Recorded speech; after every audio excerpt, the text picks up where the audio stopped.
When people say God is love, when Marvin Gaye sings God is love, and this as a sub question to this, what Dr. Ivan once asked us, why do bad things happen?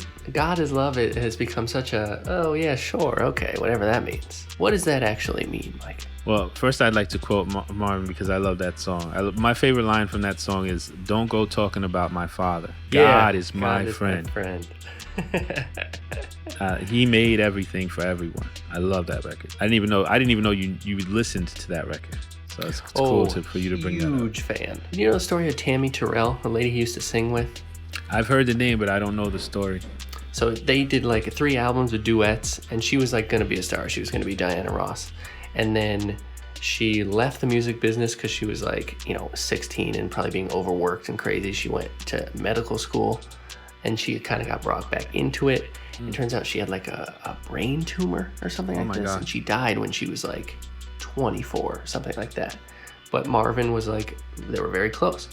And it was after her death that Marvin Gaye, a year or two went by, and he put out What's Going On, which was his first like socially conscious album.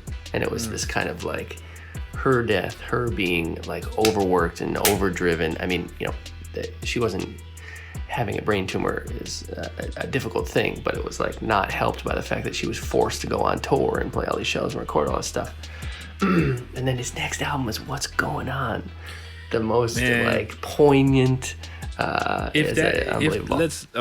If that's not revelation through conversation, I don't know what is. Because you just answered the question. We can go to the Stoics. The obstacle is the way, and even Jesus said it. Someone asked, why is this person born this way? Because they assumed that it was because the fathers sinned or someone did something, and that's why God was punishing them. But that's that idea that Jesus was constantly against, this punitive, punishing God. He was constantly coming out against that. And if people don't see that, then they're just not looking. And he said, no, it wasn't because of that. It wasn't because of this. He said, and this is even a difficult answer. He said, so that God may be glorified. So there's a lot, you got to unpack that. That's a whole lot of stuff. But the way that I receive that, look at the music that came from that pain, let's say. What's Going On? Now, What's Going On has helped countless people at countless moments, from social movements to, I mean, for God's sakes, I've sat there and just remixed the song just for fun countless times, and I can't even imagine, how many people feel that same way. There's many, many fundamentalists listening to what I'm saying. They're saying you're not a Christian. You're definitely going to hell, Michael. Sorry, there's many, sorry, we're gonna pray for you. We're gonna get in tonight. We'll be praying for your soul.